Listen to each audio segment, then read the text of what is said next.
ಎಲ್ಲರಿಗೂ ನನ್ನ ನಮಸ್ಕಾರ. ಇವತ್ತು ಪದ್ಮಾಸನದಲ್ಲಿ ಪರ್ವತಾಸನ ಇದನ್ನ ಹೇಗ್ ಮಾಡೋದು, ಇದ್ರ ಉಪಯೋಗಗಳೇನು ನೋಡೋಣ. ಮೊದಲಿಗೆ ತಾಡಾಸನದಿಂದ ನಾವು ವಜ್ರಾಸನ ಸ್ಥಿತಿಗೆ ಬರಬೇಕು.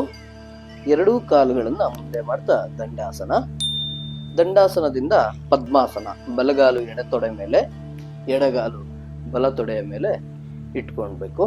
ನಂತರ ಕೈ ಎರಡು ಪಕ್ಕಕ್ಕೆ, ಹಸ್ತನ ಮೇಲ್ಮುಖ ಮಾಡ್ತಾ ನಮಸ್ಕಾರ ಸ್ಥಿತಿ, ಊರ್ಧ್ವ ನಮನಾಸನ, ಈ ಸ್ಥಿತಿಗೆ ಬರಬೇಕು.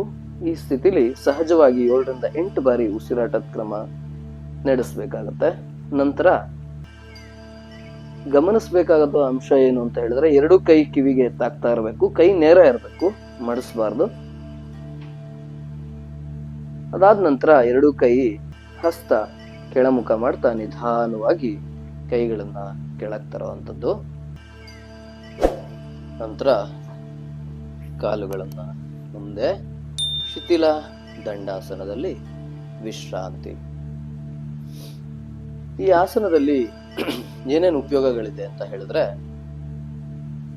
ಕೀಲುವಾತ ಅದಕ್ಕೆ ಒಳ್ಳೆಯ ವ್ಯಾಯಾಮ, ಭುಜ, ಕಂಕಳು ಹಾಗೂ ಬೆರಳುಗಳಿಗೆ ಒಳ್ಳೆಯ ವ್ಯಾಯಾಮ ಆಗ್ತಾ ಹೋಗುತ್ತೆ.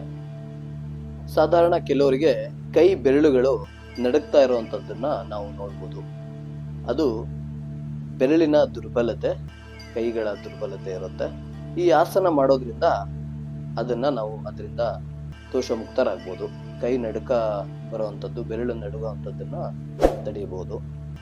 ಹಾಗೂ ಈ ಆಸನದಿಂದ ಮೊಣಕಾಲು, ಮಂಡಿ, ಭುಜ ಈ ಭಾಗಗಳಿಗೆ ಒಳ್ಳೆಯ ರಕ್ತ ಸಂಚಾರ ಆಗೋದ್ರಿಂದ ಅಲ್ಲಿ ಇರ್ತಕ್ಕಂಥ ದೋಷಗಳು ಸಹ ಇದರಿಂದ ನಿವಾರಣೆ ಆಗ್ತಾ ಹೋಗುತ್ತೆ. ಧನ್ಯವಾದಗಳು.